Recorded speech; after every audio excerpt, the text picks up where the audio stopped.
ইব্রাহিম আলাইহিস সালাতু ওয়াস সালাম এই অবস্থা আছে, বিবি সারা এখনো কোনো সন্তানাদি হয় নাই।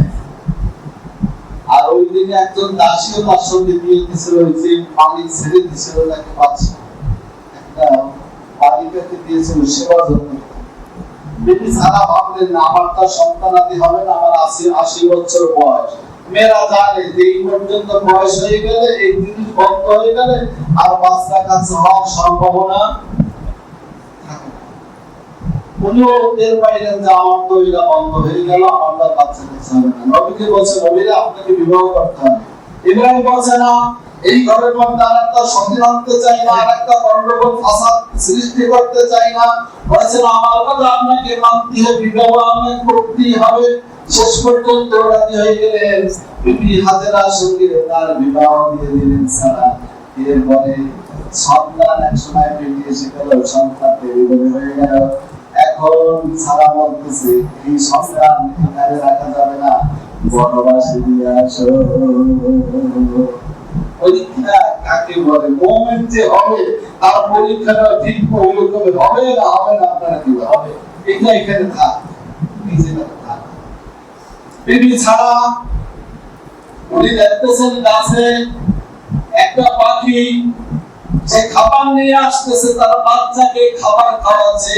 এটা থেকে তার মনের মধ্যে একটু কি মারলো, আমার যদি একটা বাচ্চা হতো কত না ভালো হতো। ইব্রাহিম আলাইহিস সালাম ওনার একটাই ছিল, দৈনিক তিনি মেহমান নিয়ে খানা খাবেন। 7 দিন পর্যন্ত কোনো মেহমান তার বাড়িতে আসে না, আর 7 দিন পর্যন্ত তিনি রোজা রাখতেছেন। আজকে সন্ধ্যার সময় দেখা গেল 10-12 জন তার বাড়ি হাজির হয়েছে।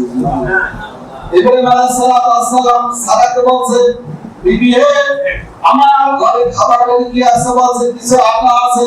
আর কি আছে? বলছে আমার সবথেকে প্রিয় একটা গোবৎস আছে, বাছুর আছে, এটাকে জবাই করে দেব। এই মেহমানদেরকে ভালো করে মেহমানদারি করতে হবে। এবার রান্না করা হলো, রুটি তৈরি করা হলো। ইফতারির সময় হয়ে গেল, ইফতারি যখন শুরু হবে, ইব্রাহিম আলাইহিস সালাম নিচের দিকে তাকায় ইফতারি করতেছে। আমাকে সবার হইল আর একজনের পাতে কতটুকু আর আমার পাতে কতটুকু ভালো করে দেখা। ইব্রাহিম আসলে নিচের দিকে তাকাইয়া খায়। কোন দিকে তাকাইয়া খায়? হ্যাঁ, নিচের প্লেটের দিকে, নিজের দিকে তাকাইয়া খাচ্ছে। আর আমারও স্বভাবটা কি?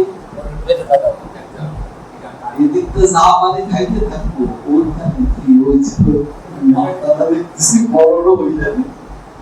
আমার দিন একটা মাছ কথাটা এই যে বলে গেছে না, উনি মেহমান ছাড়া খানা খায় না, মেহমানও হাজির। কিন্তু বিবি ছাড়া ঘরের মধ্যে থেকে দেখতেছে এই মেহমান গুলো খানার উপরে হাত ঘোরাচ্ছে, কিন্তু খানা খাচ্ছে না। স্বামীকে দেখতে বলছে, স্বামী আপনি তো খেয়ে গেলেন, আপনার মেহমান তো কিছুই মুখে দিচ্ছে না। ইব্রাহিম আলাইহিস সালাম বলছে, আপনারা কেন ইফতার করছেন না, কেন খানা খাচ্ছেন না, কি হয়েছে আপনাদের? বলছে আমরা দাম না দিয়ে খানা খাই না। বলছে ঠিক আছে তাই হবে, দাম দেন।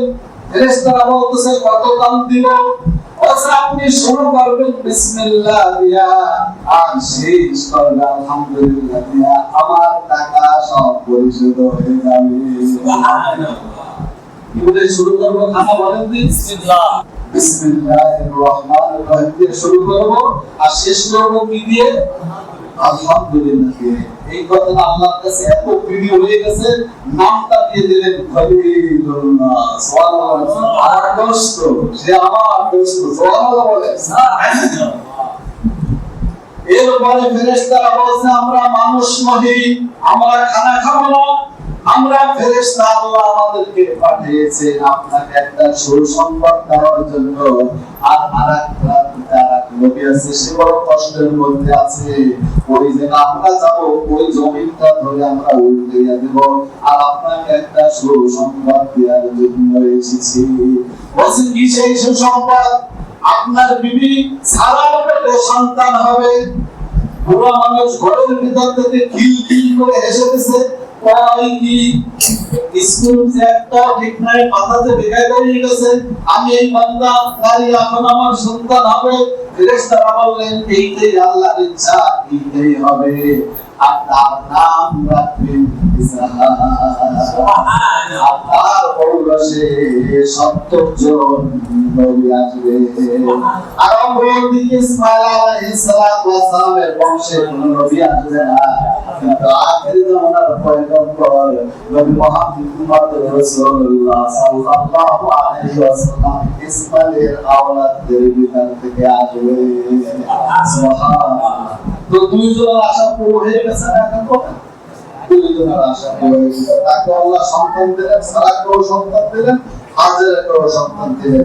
সারার এই ঘটনা এ পর্যন্ত আজকে থাকবে, এরপরে শুরু হবে হাজেরার ঘটনা। কোথায় যায় আমরা শুনবো না ইনশাআল্লাহ। এর একটা লক্ষ্য কিন্তু আমার আছে, আমি একটা উদ্দেশ্য নিয়ে আলোচনা করতেছি। কুরবানির ওয়াজিব ভাই কার উপরে বলেন? আমাদের এখানে কার উপরে কুরবানি ওয়াজিব আছে নাকি?